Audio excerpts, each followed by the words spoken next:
हम सम सम तम तम पम पम जम जम क्षीम क्षीम क्षीम क्षीम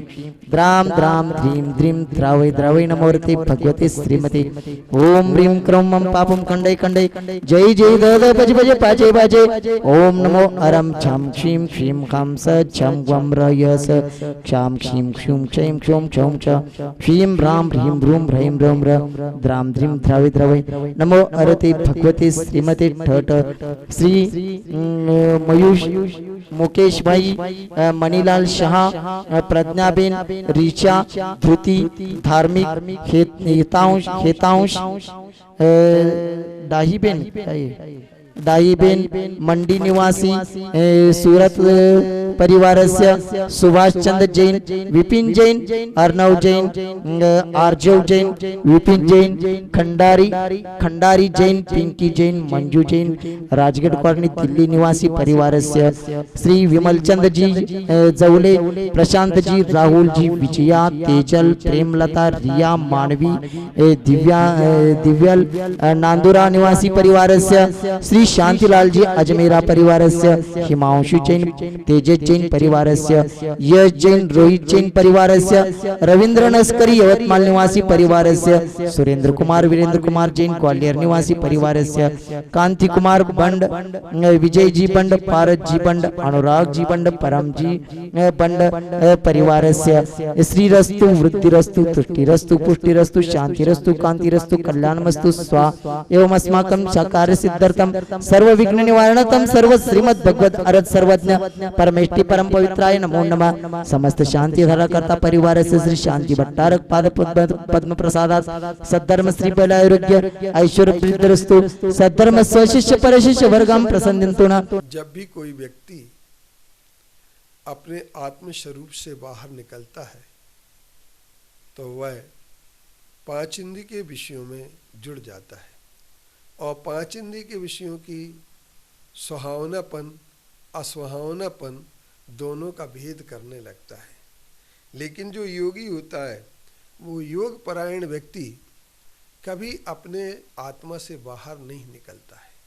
जब वह आत्मा से बाहर नहीं निकलता है तो वह पांच इंद्रिय के विषयों से नहीं जुड़ता है। जब पांच इंद्रिय के विषयों में सुंदरता असुंदरता सुहावने असुहावनेपन की बात नहीं करता है तो वह ये बात निश्चित है कि उसे राग द्वेष नहीं होता है। जब राग द्वेष नहीं होता तो कर्म का आश्रय नहीं होता और कर्म का आश्रय नहीं होता तो बंध नहीं होता, बंध नहीं होता तो वहाँ पर मोक्ष का अवसर हमेशा आता है। अब ये बात एक पिछली खिड़की से जिन्होंने पांच इंद्रिय के विषयों को अपनाया है और अभी भी पिछली खिड़की से पांच इंद्रिय के विषयों की जिनके अंदर चाहत है,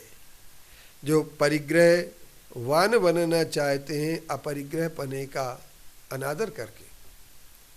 अपरिग्रह भगवान महावीर का सबसे बड़ा सिद्धांत है और इस बात के लिए मैंने अभी एक कल हमारे पास कुछ राष्ट्रीय स्वयंसेवक संघ के अधिकारी आए थे। उन्होंने दत्तात्रेय हसबोले का एक महावीर भगवान के संबंध में एक लेख बताया और उन्होंने प्रतिनिधि सभा में स्वयंसेवक संघ की मार्च के महीने में यह विषय रखा 17 से 19 मार्च के बीच में। और उन्होंने ये बात इस विषय को रखा कि किस तरीके से भगवान महावीर स्वामी ने अपरिग्रह के सिद्धांत को सर्व प्राथमिकता दी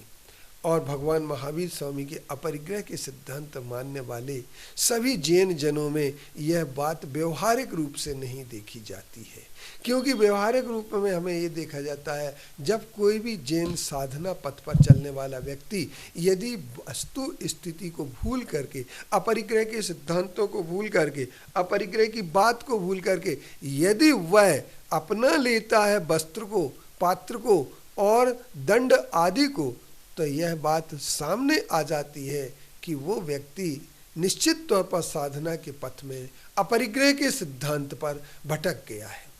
ये कभी परिग्रह स्वीकरणीय नहीं हो सकता है क्योंकि वस्त्र ही एक ऐसा परिग्रह है जिस वस्त्र के पहनने मात्र से हर व्यक्ति के अंदर उसके धोने की बात आती है, उसके फटने पर दुख होने लगता है, उसके चूहे कतर जाएं तो भी एक विडंबना खड़ी हो जाती है। तो ऐसी परिस्थिति में हमें ऐसा लगता है कि वह अध्यात्म परायण योगी नहीं बन सकता है, वस्त्र पहनने वाला शुक्ल ध्यान का अधिकारी नहीं बन सकता, धर्म ध्यान का अधिकारी नहीं बन सकता है। इसलिए वस्त्र को त्यागने के मत से नग्गो ही मोक्ष मग्गो, जो एक सुक्ति सामने आई है, नग्नता ही से ही मोक्ष मार्ग है। तो ऐसी परिस्थिति में हम ये कह सकते हैं कि नग्नता ही मोक्ष मार्ग जब सिद्ध होता है तो हमें स्वीकार करना चाहिए। ये वस्त्रों की सारी विडंबना को हमें दूर रख देना चाहिए, क्योंकि वस्त्रों की जब ये विडंबना होती है